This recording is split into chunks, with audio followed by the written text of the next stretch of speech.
മദ്ഹുകളാൽ മനമുരുകും മരതക മലരുകൾ വിരിയുകയായി മശ്രിഖിലും മഗ്രിബിലും മഹ്മൂദിൻ സ്തുതി ഉയരുകയായി അഹദിൻ ഹബീബരേ നബിയേ അജബിൻ ജമാലരേ തനിയേ ഉദയം നിലാവരേ എന്റെ സൈദരേ തിരുനൂറുദിക്കലായി അന്ന് മറുകൂത്തണുക്കളായി മക്ക വിരിയും പ്രകാശമായി മദ്ഹൽ ഹാരാർദ്രമായി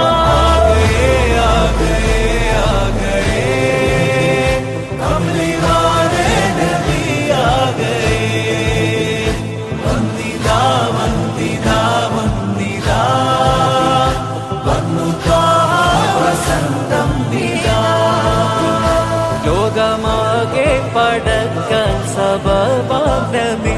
ലോകരിൽ റഹ്മത്തായുള്ള ഖൈറാം നബി